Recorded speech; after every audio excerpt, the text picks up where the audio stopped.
Assalamualaikum warahmatullahi wabarakatuh. Oke teman-teman semua, kembali lagi di Indoriek TV.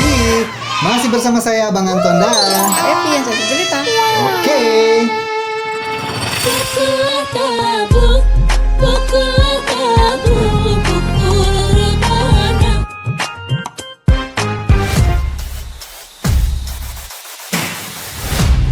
Indoriek TV. Nah, bulan puasa, bulan suci ini nggak afdol rasanya kalau kita nggak reaction Ustadz ya. Kita nggak dengar ceramah Ustadz, betul kan? Sudah lama juga. Sudah lama juga. Kita lihat kali ini beberapa video dari Ustadz Azhar Idrus lagi ya. Ini pertanyaan-pertanyaan netizen juga. Ini ada yang khusus bulan puasa, ada yang ya random lah ini ya. Semoga nanti kita mendapatkan manfaat dari video ini dan mendapatkan ilmu baru ya guys ya. Oke. Kita lihat satu persatu. Yang pertama kita lihat ini. Nah, ini untuk ibu-ibu dan orang-orang yang masih sendirian penting banget ini. Tajuknya basuh baju dalam mesin bercampur dengan najis. Gimana kalau kamu pernah nggak dapat kejadian kayak gitu? Najis dicampur kalau kamu sedang menyuci. Enggak sih. Kalau aku tetap tak pisahin. Kamu pisahin. Kalau ada yang najis-najis kamu pisahin. Iya. Oke. Kita lihatlah. Mungkin ada apa namanya hukumnya ya. Yuk kita lihat. Indoriek. Basuh baju dalam mesin basuh campur dengan pakaian yang kena najis. Apakah hukumnya? Gini. Ini baju. Ini mesin. Baju ni kena air kecing contoh. Ya. Dalam mesin ni ada pakaian lain. Cari masuk air dak sini. Masuk. Air ni siapa dak dua kolok? Dak siapa. Okey? Buh baju bersih. Dalam tu. Sama ada air ada dah atau air masuk lagi. Contohnya kebanyakan tak ada air lagi, buat baju kosong tu. Allah kali kita ambil ni. Contoh, kalau ada air kecing 5 titik kena di seluar. Pok buh sama. Jadi masuk air dah. Musim tau. Air tadi bila kena dengan najis pada seluar tu, air itu mutan najis. Iya. Telah ternajis. Dan air itu bila ternajis, pakaian lain yang tak ada kena-mena turut ternajis. Oh. Sebab Tapi tu bila kan buat nanti keluar lagi kena keringkan. bilang dengan air lalu sekali. Tetap aja menempel airnya Baru kan bersih. itu tercampur. Tetapi jika dia boleh sambil dia bilas, sambil masuk air dan sambil keluar air di bawah, bila bersih air sudah keluar, angkat bersih. Dan itu sikit Ngalir gitu ya. Yang tak boleh air tidak keluar, diputar saja. Faham tak? Jadi kalau contoh mesin dulu yang semi automatic, lepas basuh sebelah ni kan kita angkat bola ni. Ya. Ingat tak? Bagian perut. Kadang-kadang pusing. Buh tu tadi terkena najis buh dalam tu masa pusing buka air. Faham lagi? Kalau ketak air lebih kau ni. Sambil pusing tu biar tu baik. Jadi bila sudah kita tengok bersih dah air jenis dah keluar dah air tu baik mati je, ni bersih. Faham lagi? Soalan seterusnya. Jadi intinya tuh airnya tuh harus mengalir. Ada yang dibuang, nanti dimasukin lagi air kayak Berarti gitu. kan Iya. ya kalau aku sih tetap tak pisahin. Ya. Sebaiknya sih dipisahkan. Tapi kalau memang nggak tahu, misal nggak tahu kan? Ya kan nggak tahu juga itu. Iya sih. Oke, lanjut aja guys. Nah, ini selanjutnya bulu kucing najis. Tahu nggak kamu bulu kucing itu najis? Nggak Bulu tahu. kucing itu najis kalau banyak. Kalau misalnya dia nempel di sejadah, banyak kelihatan gitu. Itu nggak sah itu. Tapi kita lihat dulu penjelasan dari Ustadz. Saya banyak pelihara kucing. Jaga bersih. Benarkah bulu kucing najis? Mustahil nak memastikan rumah saya bersih daripada bulu kucing. Apa perlu saya buat? Bolehkah kita solat? Bagus. Kerana orang Islam bela kucing, orang kafir bela anjing. Nah, orang Islam yang bela anjing sehari hangus amal pahalanya sebesar Bukit Uhud. Wih. Bukit Uhud. Bukit Uhud ni 10 kali besar Bukit Belacan. Faham tak? Besar Gunung Uhud. Naik panjang 7 km. Besar gunung. Siapa bela anjing dalam rumah sebagai pet binatang jinak dalam rumah, hangus sehari pahalanya sebesar Gunung Uhud. Faham? Maknanya kalau dia macam kita sekarang, siapa sekarang yang seumur hidup sudah mengumpulkan pahala sebesar gunung Uhud? Angkat tangan. Tak ada lagi pun. Nak besar busuk aneh-aneh mungkin. Bang, jadi kalau bela pula anjing dalam rumah tak dan sampai sehari, dia bela sejam je, licin kosong pahala je. Betul tak? Batu haram bela anjing dalam rumah. Faham lagi? Kemudian soalannya dia bela kucing. Jadi bila bela kucing, binatang bulunya banyak tercabut.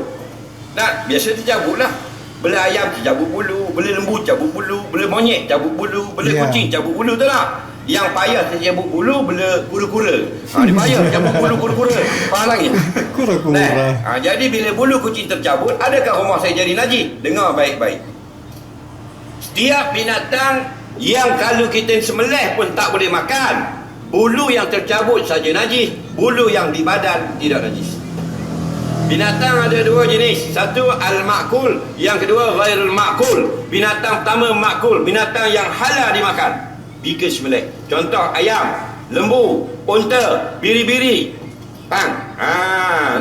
Kita boleh sembelih dan makan. Maka bulu unta kalau tercabut tidak najis. Bulu biri-biri tercabut tidak najis. Berarti kucing Bulu tak boleh kambing makan, jika kan? tercabut Najis tidak tu. najis. Bulu ayam itik tercabut tidak najis. Kenapa? Kalau bila kita sembelih tuan dia boleh makan. Nah, binatang yang pertama ghairul ma'kul. Tiap binatang yang kita sembelih pun tak boleh makan, tercabut najis. Contoh binatang tak boleh makan, beruk boleh makan tak? Tak boleh. Walaupun tu imam Masjidil Haram sembelih tak boleh makan. Maka bulu beruk tercabut najis. Bulu beruk tak tercabut tak najis. Duduk di badan tak najis. Faham lagi? Rimau boleh makan tak rimau? Tak boleh, binatang Rimau. haram makan. Betul tak? Maka bulu rimau yang tercabut najis. Bulu rimau yang pada badan dia tidak najis. Tu imam semayang dalam kebun deriang.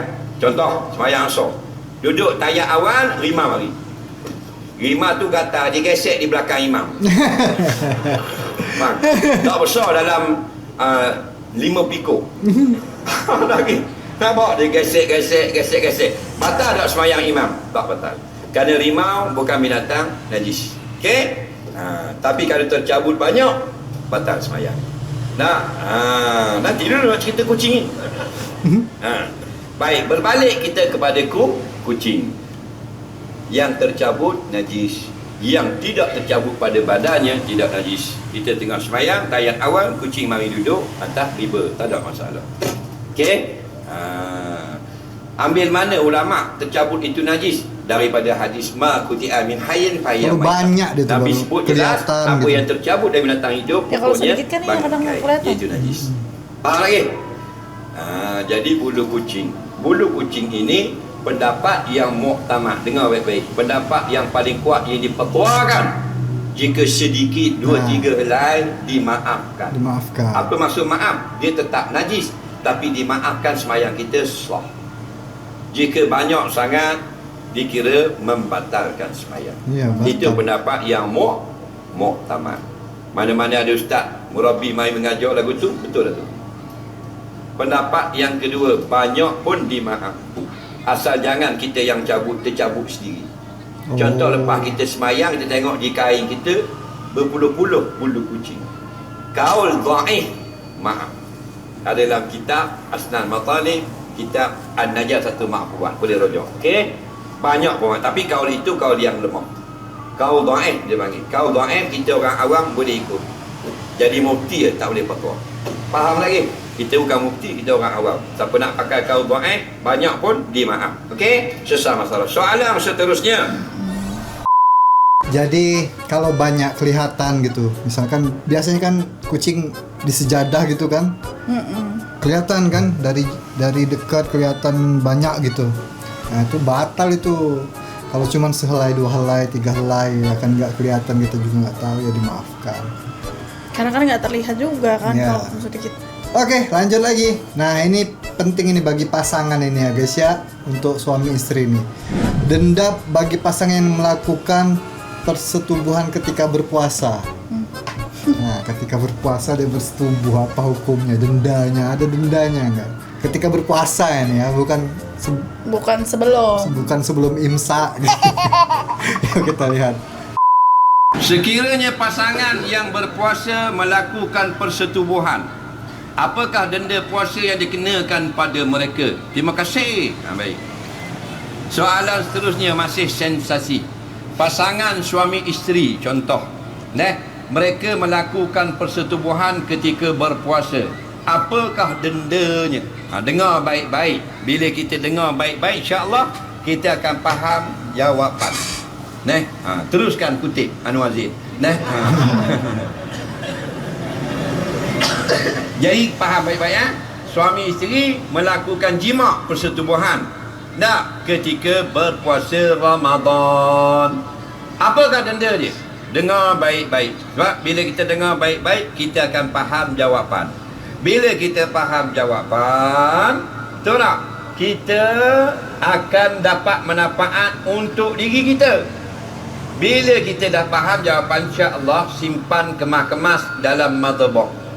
Bila kita simpan kemas-kemas jawapan, ulama mana pun yang jawab, nanti orang tanya kita boleh tukang jawab. Faham lagi? Nanti orang salah cakap, kita boleh tegur. Betul tak? Nanti orang minta nasihat, kita boleh tolong. Pasal kita ada jawapan-jawapannya. Syarat nak jawab soalan agama ialah tahu jawapan yang benar. Bukan pakai kopiah. Kalau pakai kopiah dapat jawab soalan, tak payah pergi Azhar, tak payah pergi pondok, beli kopiah alim. Nak jawab soalan, pakai topi sudu pun boleh jawab soalan. Walaupun ditulis di topinya, malu apa bosku. Faham lagi? Tapi kalau pakai serban pun, kalau tak tahu, tak boleh jawab. Faham? Pakai seluar jin, tahu jawapan, boleh jawab. Ilmu tu penting. Ilmu tidak duduk pada serban, pada kopiah, pada serban, pada jubah ni, pada janggut panjang. Faham? Ni bukan amal soleh, ni aksesori. Nampak? Kalau janggut panjang masuk syurga dulu, aku masuk dulu pada Ustaz Somad. Ustaz Somad. Baik. Denda dia begini. Yang pertama, perbuatan kalau sengaja, bukan lupa tadi. Dia tahu dah, dia jimak juga. Maka tengok, kalau dua-duanya rela, dua-dua berdosa. Suami dan isteri berdosa. Tu yang nombor satu. Dua-dua berdosa. Yang kedua, dua-dua batal puasa. Suami batal, isteri pun batal. Faham? Yang ketiga, dua-dua wajib qada. Suami wajib qada sehari, isteri wajib qada sehari juga. Ingat tak? 4 perkara. Yang kelima saja lain. Suami selain pada wajib qada sehari, wajib bayar kafarah, kena bayar denda, kena berpuasa 2 bulan berturut-turut. Syahraini mutatabi'aini, 2 bulan berturut-turut. Isteri tak kena. Ulang balik. Nombor 1, dua-dua batal puasa. Nombor 2, dua-dua berdosa. Nombor 3, dua-dua wajib kena qada puasa 1 hari. Suami kena qada 1 hari, isteri wajib qada 1 hari. Faham? Yang keempat, suami saja kena bayar kafarah, isteri tidak kena bayar kafarah. Suami saja. Jadi suami kena puasa pula kafarah 2 bulan berturut-turut, maksudnya direct 60 hari. Kalau sampai 59 terlupa niat, maka kena ulang balik 60 hari. Susah tak? Susah. Jadi suami lebih susah. Faham? Nampak? Dan isteri tak kena. Tak kafarah. Dia qada sehari saja. Faham? Faham. Walaupun isteri yang punya pasal. Sebab biasanya kalau kes jimak bulan Ramadan ni, siapa punya punca? Biasanya isteri. Sebab isteri ni pelik, dia jadi ujian bagi suami. Betul tak? Bulan selain Ramadan payah kalau kita panggil. Panggil wi tak mari dia. Pegang dia marah. Kita mari tepi, gesek-gesek sikit, dia masuk dalam almari. Nampak? Tapi bulan puasa, dia jadi test untuk suami dia. Betul tak? bulan puasa dia mandi, tak ingat ambil towel, keluar kosong gitu. Kita pula tengok, sahur pula tak sahur, lapar perut. Kita tengah semayang asar, seorang rumah dia duduk atas tu apa? Atas katil. Itu semayang asar. Semayang duha bagi pukul 9 kan? Dia tergolek atas katil. Kita rokok tu, okey ke kita bangun tengok, cabut dah kain dia. Warna gini. Ada perempuan punya pasal. Dia punya punca, kita kena 60 hari. Lagi. Okey. Tapi itu pas puasa, makanya jangan. Kalau lagi puasa, mahal itu 60 hari. Oke, kita lanjut lagi. Nah, ini memang sering terlupa ini. Apa hukum lap air wudhu? Lap air wudhu maksudnya? Habis wudhu dilap. Oh. Aku juga sering kayak gitu. Enggak sih? Enggak sering sih. Tapi kadang-kadang kalau basah banget gitu. Enggak, aku. Enggak dong. Enggak. Aku nggak tahu hukumnya, apa hukumnya. Kita lihat aja, guys. Ada pendapat mengatakan makruh merenjihkan dan mengelap lebihan air wuduk daripada anggota wuduk. Apakah dalil tentang perkara ini? Baik, ulama menyebut makruh hukumnya makruh. Bila kita ambil wuduk, kita ambil tuala lah. Nah, Nampak lagi? Biar sampai kering baru kita pakai baju atau kita semayang. Perbuatan la air wuduk tadi adalah makruh. Ini makruh. yang disebut oleh ramai ulama dalam kitab-kitab syarah hadis dan kitab fiqh. Apakah alasannya? Kerana hadis Maimunah radhiyallahu anha, Nabi mengambil wuduk, lepas tu Maimunah ondok tuala. Faham tak? Lepas Nabi ambil wuduk, Maimunah beri kain untuk lap dan Nabi menolak, tidak menerimanya. Faham? Jadi atas hadis ini ada ulama jadi sandaran bahawa sunat kita tidak lap bekas wuduk kerana ittiba' fi'lin Nabi, mengikut perbuatan Nabi. Tidak lap. Dan yang kedua, ada juga ulama buat istidlal, buat sandaran kerana air wuduk yang ada pada badan kita adalah ibadat. Kita ambil wuduk, air kena di muka, air kena di tangan, air ngecik-ngecik, basuh baju-baju, leher-leher tekuk basah, semua tu adalah pahala belaka. Semua tu adalah kebaikan belaka.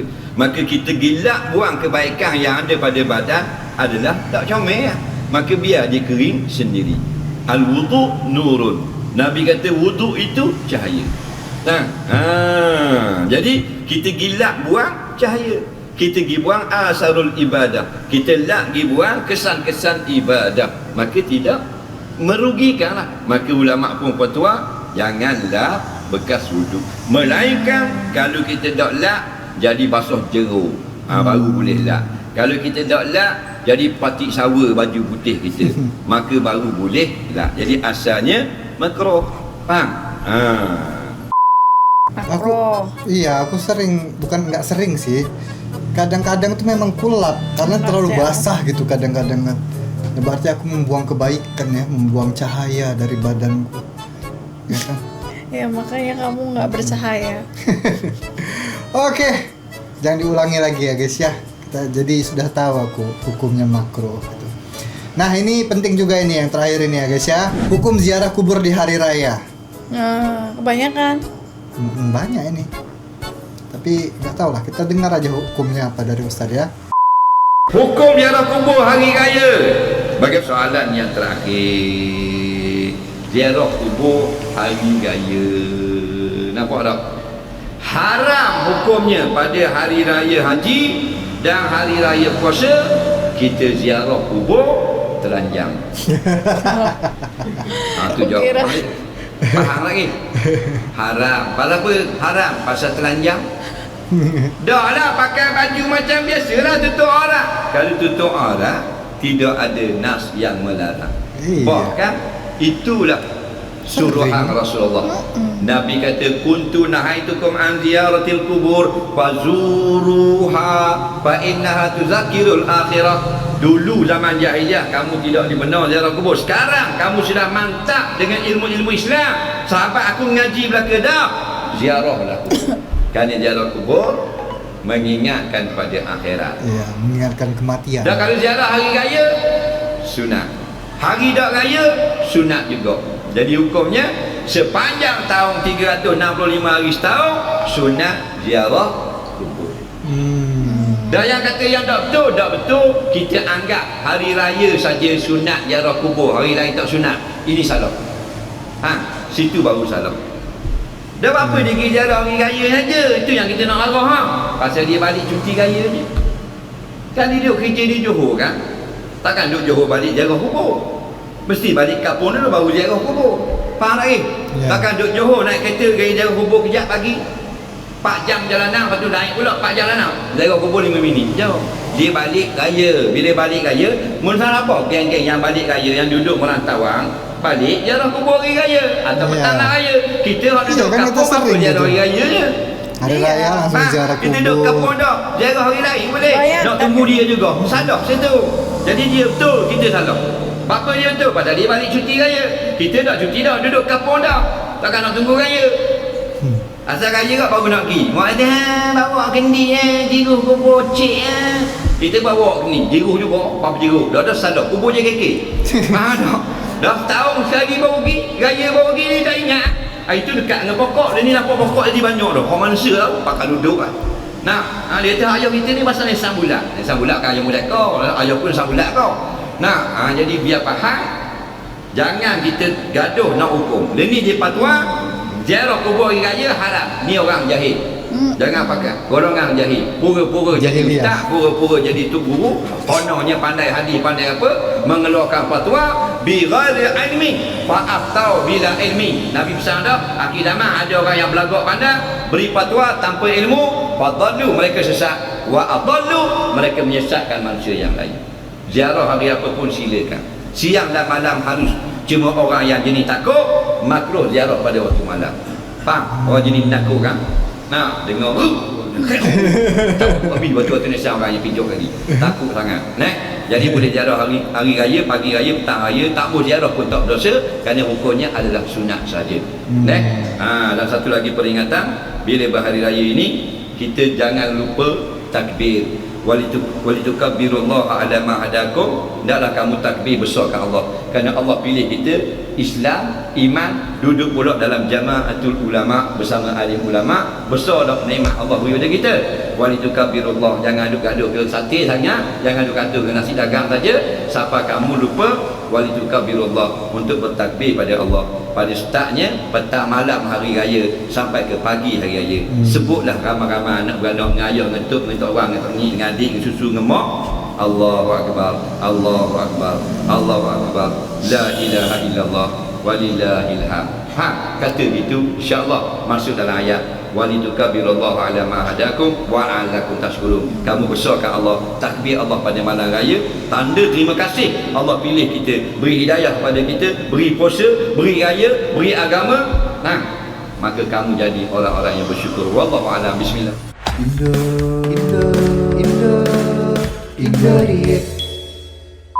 Nah, sudah jelas ya semuanya ya. Yang terakhir hukum ziarah itu sering itu dilakukan. Kalau aku pulang raya juga langsung ziarah biasanya kan ya. Iya. Habis sholat, habis ke tempat-tempat saudara baru ziarah. Ziarah. Iya sih. Emang ada yang ngomong nggak boleh? Tapi iya emang ada yang omong selentingan kayak gitu. Iya, Aku sempat denger juga. Oke deh guys, semoga bermanfaat ya video yang satu ini. Jadi nanti kita lihat lagi ceramah-ceramah Ustadz Azhar Idrus yang lainnya. Jadi stay tune terus di Indorek TV.